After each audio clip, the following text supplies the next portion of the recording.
पुढे व्हा मॅडम तुम्ही. हां प्रसन्ना इकडे सर्वांनी जागेवर बसून घ्या. इकडे तोंड करा वाटलं तर. असे आपण दोन्ही शिलालेखाचं वाचन घेणार आहोत. शिलालेख वाचन घेताना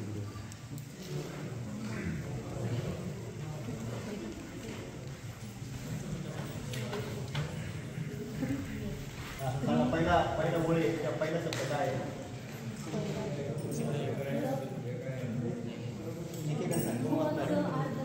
बाकीच्यांनी शांतता ठेवायची.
गंधकाचा व्यापारी गंधक दिलंय बघा आणि तो गंधक कुळातील आहे.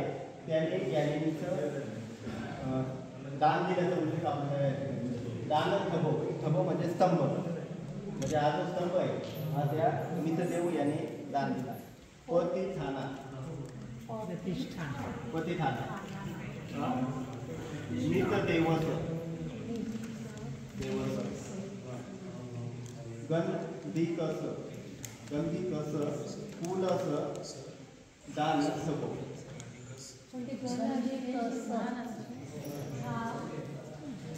पतिथान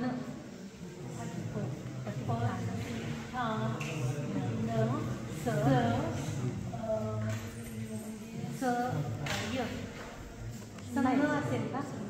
संघ क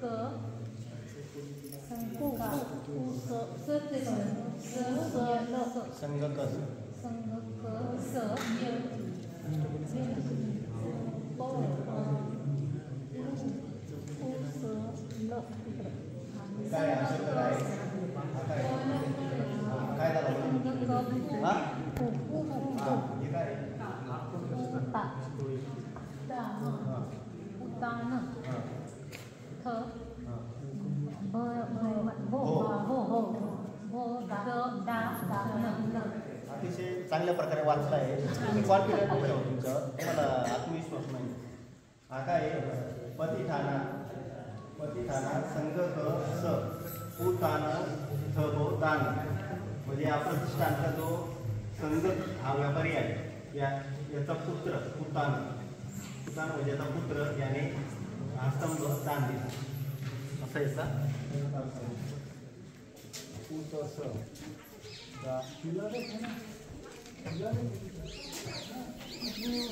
दोन शिलालेख आहे.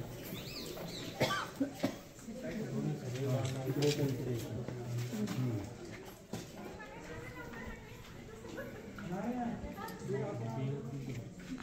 दुहुतू दुहुतू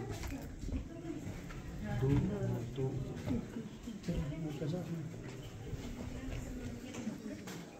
दुहुतू गताई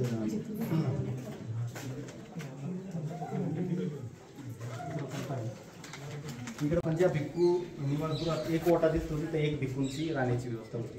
पण ह्या भिक्खू निवासगृहात आपल्याला दोन ओटे दिसतात. या बाजूला एक भिक्खू आणि त्या बाजूला एक भिक्खू अशी दोघांसाठी ही व्यवस्था करण्यात आली होती.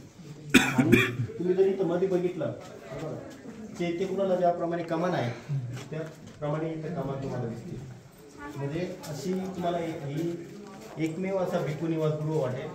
म्हणजे असेच आकाराप्रमाणे त्यांनी ती तोडे तयार केलेली आहे. एक भिक्खू निवासगृह झालं त्याच्यानंतर इथं जो प्रवेशद्वार आहे इथं त्यांचा दरवाजा होता.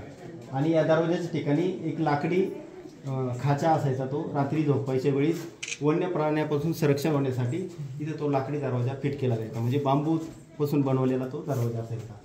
आणि तुम्हाला हे जे दिसतं हे पिंपळपान कमान जी याला काय म्हणतात कमान म्हणतात. हां याला पिंपळकृती कमानाचं हे केलेलं आहे. ही अशी कमान तुम्हाला विद्यापीठाच्या गेटवर दिसेल. प्रत्येक श्रीरश्मीला दिसेल. प्रत्येक लेणीच्या बाहेर दिसेल. इथं पण तुम्हाला तशीच कमान दिसेल. ही पिंपळ कमान का कोरली कारण बुद्धांना त्या पिंपळाच्या वृक्षाखाली बुद्धत्व प्राप्त झालं त्याचं प्रतीक म्हणून ही पिंपळाच्या पानाची कमान आपल्याला इथं कोरलेली दिसते. आता इथं तुम्हाला खिडकी दिसेल. काय केलं? नाही काय केलं पूर्ण नाही. तुम्ही जर श्रीरश्मी लेणीत गेले ना अशी खिडकी पूर्ण अशी जाळीदार दिसते. म्हणजे हां ही अशीच या अशा खिडक्या तुम्ही जर बघितले 1980-90च्या दशकामध्ये घरांना अशा खिडक्या वापरायचे सिमेंटच्या. अजूनही गावामध्ये गेले ग्रामीण भागात तर अशा खिडक्या वापरायला लागतात. तर ह्या प्रकारचं हे दुसरं भिक्खू निवासगृह आहे. आणि हे 11व्या-12व्या शतकात हा शिलालेख कोरलेला असेल कोणीतरी देवनागरीमध्ये. यादवकालीन देवनागरी लागते ती